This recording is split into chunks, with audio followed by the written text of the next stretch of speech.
In the blue corner, Heather's cleaned her plate. But in the red corner, it's a Gatto knockout for Charlotte. As she snatches defeat from the jaws of victory, her calorie-crazed cohort has some words of wisdom. Look at what you have achieved and what you have eaten, instead of what you've left. I don't want to be gagging at food. It's pretty sad to say that she's left it all. I mean, she did give it a good go.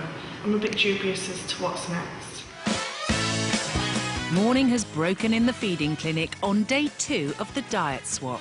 Knowing that I had such a hard time with eating one of Heather's meals yesterday has really scared me because I have to do it at least 3 times. I'm really dreading it. I've got a feeling it's going to be like fat fry up.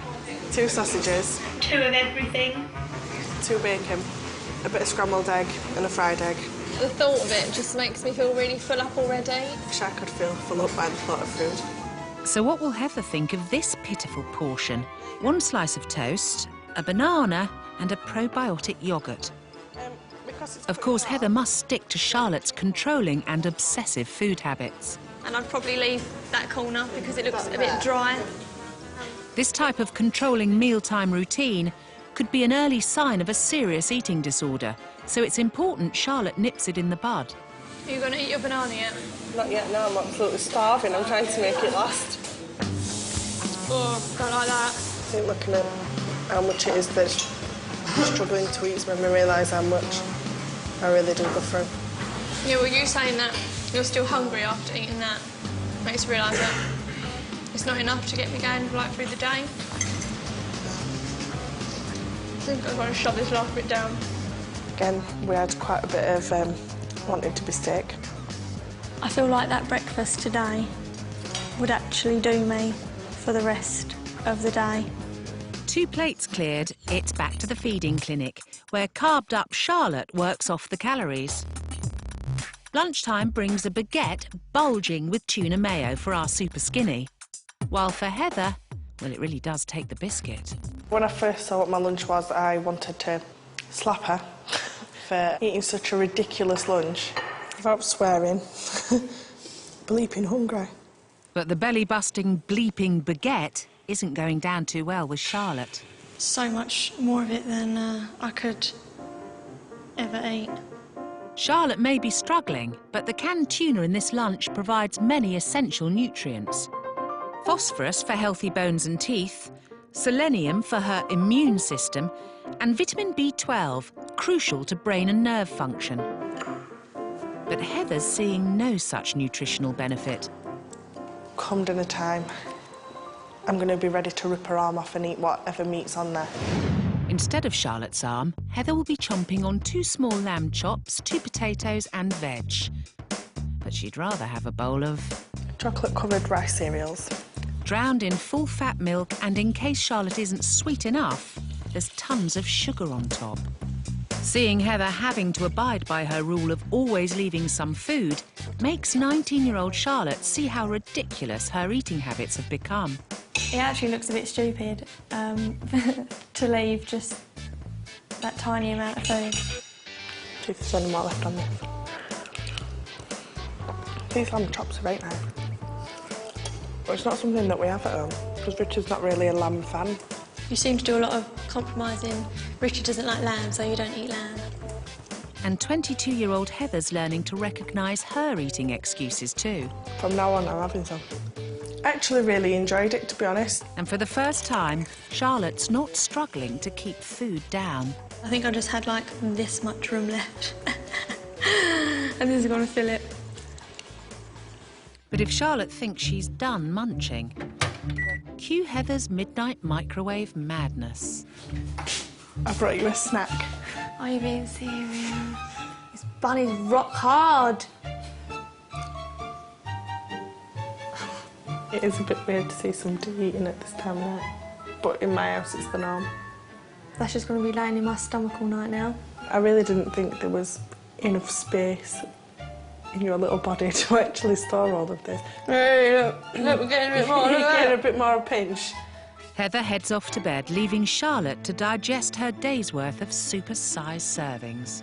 Charlotte is being bombarded with food on Heather's diet and she's finding it a real ordeal. So I need to remind her that she's here to learn valuable lessons to help her change her eating habits. The risks of 19-year-old Charlotte's undereating are terrifying. Dr. Christian wants the would-be beauty queen to face up to what her eating habits are doing to her body and realise beauty is more than skin deep. Come along in. Oh, it looks horrible. Why do you say that? It's upsetting. It's just, that's it. That's like real. That's the truth. That's disgusting. I hated seeing those photos for the first time. I've never seen anything like it. It was really shocking. I look ill. I don't look like a healthy 19-year-old girl. You look undernourished and tired. You've got eye bags and dark circles. Your nails are fine, but that's because you do your nails. Yeah. But my fear for you is you hide the problems that are actually there. And they're there because of your minuscule diet. If your body needs to make sacrifices in order to conserve things, hair can go, nails can go. I think you are hiding behind a facade, a mask that you apply every morning. You look quite rattled by this. Like...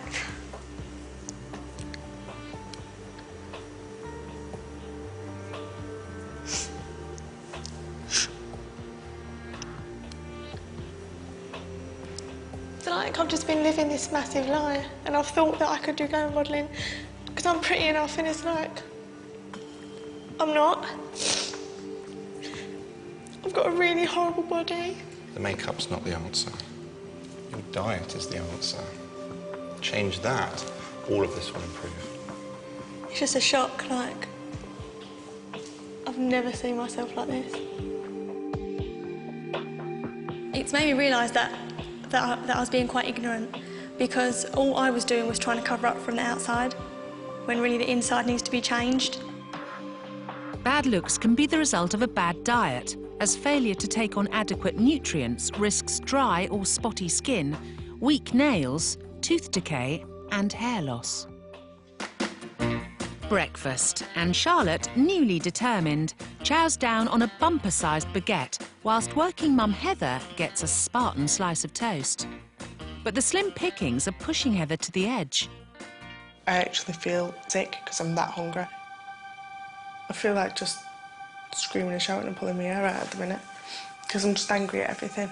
Heather is experiencing the feeling of true hunger for the first time in her life, and she's finding the emotional effects hard to deal with. So she needs a boost to keep her motivated and to keep her heading in the right direction. So to boost Heather's meagre breakfast, Dr. Christian's adding a side order of surprise. Here we are. Come on in, come on in, come on in. This is Heather's mum and her daughter. And you know why I brought them, don't you, Heather? Yeah? And I know your mum's got something to say to you. I think this is a golden opportunity for you. I'm really concerned about your health. I'm also concerned about Madison's health. I love you so much, and I'm frightened I'm going to lose you. And Maddie won't have a mum. When Heather was younger, what sort of things did she eat? Unfortunately, the wrong things. I too was a working mum. We had all the things like fish fingers and the chips, and we had the deep fat fryer. Don't want that for Madison. I think your mother's done something quite incredible today to be able to come forward and say, OK, I may not have fed you the right stuff, but don't you make the same mistake. I think that's amazing. It was such a shock. I never expected my mum and Maddie to turn up. Now I'm in the right frame of mind that I want to do this, then I will be taking on board what she said. Over the course of this series, we've been following Rachel, Rebecca, Fiona and Elaine, who've been battling the eating disorder anorexia nervosa. One of the real gains of being anorexic for many of them is the sense of control that it gives them in a world which is otherwise feels very much out of control. They allowed us intimate access as they followed a course of practical therapy, each week facing a challenge designed to aid recovery through getting them to identify their anxieties and fears. To Today's task is a visit to a spa with a back massage. Anorexia sufferers often hide their bodies away under layers of baggy clothing and avoid close physical contact, so today will be a giant step. I think it's going to be really strange seeing like a stranger see my body, because I cover it up so much, you know, with clothes, because I don't like showing that I have got anorexia. And I know like my back and things are really, really bony, and I got a lot of hair on my back like that. Downy hair can be a telltale sign of anorexia, where a lack of essential protein prevents the normal metabolism of fat. Anorexia leaves sufferers so used to punishing their body, they completely forget how to indulge it. Pampering is something that I never, ever do for myself at all. They may not feel that their bodies deserve to be pampered. They perhaps don't like their bodies very much. I haven't treated my body well through my anorexia. All I've been concerned with is just restricting my diet. The massage session is giving Rebecca real insight into the harm she's causing and the pleasures she's been missing out on. You literally are just abusing your body. The only thing you're driven by is just starving yourself. I'm just finding it really strange now to actually have my body looked after, and I'm really enjoying it. For Fiona, who holds down 3 jobs and several sporting activities, the idea of self-indulgence is a revelation. I've never really thought to myself that I will treat myself and have a massage or go and have a facial. Hopefully I will come away having learned that it is okay for me to pamper myself. Elaine, who has lived with anorexia for 17 years, is not happy to let her mask slip entirely. Even though I'm at a health spa, I chose not to take my makeup off and sort of lay myself completely bare. I tend to kind of keep away from getting intimate with people. It's very strange to have somebody touch my body. It does feel really nice. One of the many possible symptoms of food restriction is dehydration, which can cause flaky skin. The skin on my face gets quite flaky and dry and sore. I knew it was in effect what I was doing to myself, but you can't seem to want to stop it. But today's experience has made Rachel see that she can turn things around. Today it's just shown that you can just focus on yourself in a positive way, I think. The spa day has been tough for the girls, but it's also been rewarding and a crucial step towards recovery. Later, we reveal how far they've come with a farewell meal together. When I saw the plates coming in, I thought they're not far off being flying saucers the size of them. Supersize 22-year-old Heather and Superskinny 19-year-old Charlotte are 2 young women who have agreed to swap their polar extreme eating habits. You are hiding behind. Dr. Christian has taught Superskinny Charlotte that beauty is more than skin deep, and reminded Heather she needs to break the supersized habit of generations. It's the final day of the swap. Heather seemed affected by the surprise visit from her mum and daughter.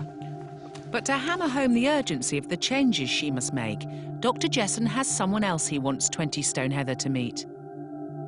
Heather, this is Lisa. Hiya, Lisa. Hi dear, pleased to meet you. And you. Lisa weighed the same as Heather at her age.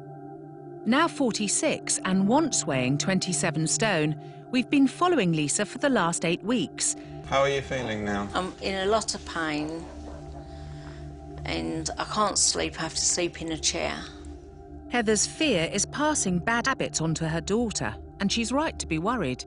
One of the things that I've been nagging Heather about is that she has a little girl called Madison. She's 16 months, and I'm really concerned that Madison is going to be picking up all Mum's bad eating habits. My son is very obese, and I hate it because I wouldn't want him to go through what I have gone through. Why do you think he is obese? My fault. You think so? Yeah, it's what I have, I give them.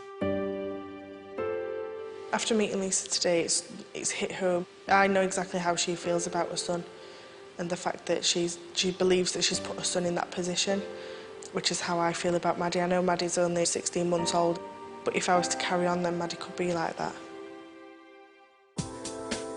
It's a wake-up call for Heather, but 4 weeks after her operation, Lisa is finally losing weight. You've lost more than 27 kilograms.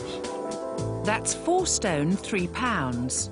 And her waist, that was once greater than her height, has dropped dramatically. You've lost What, that off my waist? this much off your waist. Lovely. I'm so pleased with myself, and it gives me, you know, a longer lifespan. I've got a grandchild coming, and, you know, at least I'll be able to be healthier. And she's pleased that she's had the opportunity to inspire 8 other supersizers to change their ways. I think it gives you that little bit of boost, you know, and I can help them